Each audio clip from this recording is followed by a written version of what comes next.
Hello, welcome to Class S Verma. Learn for knowledge.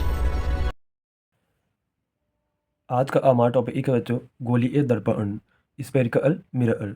जब कांच के एक किसी एक खोखले एक गोले से एक भाग काट कर उसके एक पृष्ठ पर पॉलिश कर दी जाए तो वो वह दर्पण की तरह व्यवहार करने लगता है। इस प्रकार के दर्पण को हम गोलीय दर्पण कहते हैं। मान लेते हैं हमारे पास में एक कांच का गोला है जिसे एक फुटबॉल टाइप में है।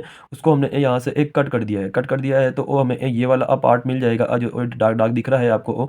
इसके किसी भी एक पृष्ठ पर हमने पॉलिश कर दी या तो वो अंदर की तरफ या फिर बाहर की तरफ।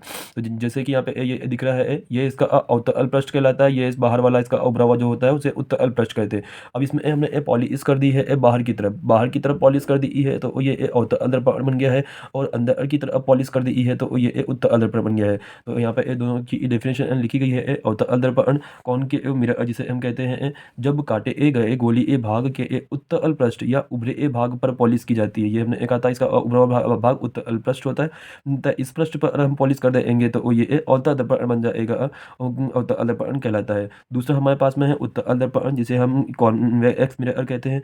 जब गोलीय भाग के अवतल दर्पण या अंदर की तरफ दबे हुए पृष्ठ पर पॉलिश की जाती है तो वो बनने वाले दर्पण को हम उत्तल दर्पण कहते हैं। जो कि हमारा इस तरह का हो जाएगा। ये इसका कर्व शेप हो जाएगा। कांच का जो टुकड़ा होगा गोला होगा इसके अंदर की तरफ पॉलिश कर दी गई है। यानी कि हमें इस परछाई में इस तरफ दिखाई देगी। जब कोई वस्तु उसके इस तरफ रखी जाएगी तो उसमें हमें उस दर्पण के अंदर हमें उसकी परछाई दिखाई देगी। तो वो गोली दर्पण दो तरह के होते हैं अवतल दर्पण और उत्तल दर्पण। काटे गए भाग में से अगर हम उसके उत्तल पृष्ठ पर पॉलिश करते हैं तो अवतल दर्पण बनता है और अवतल पृष्ठ पर पॉलिश करते हैं तो वो उत्तल दर्पण बनता है। इसके अपोजिट नाम दे रखे हैं दोनों के।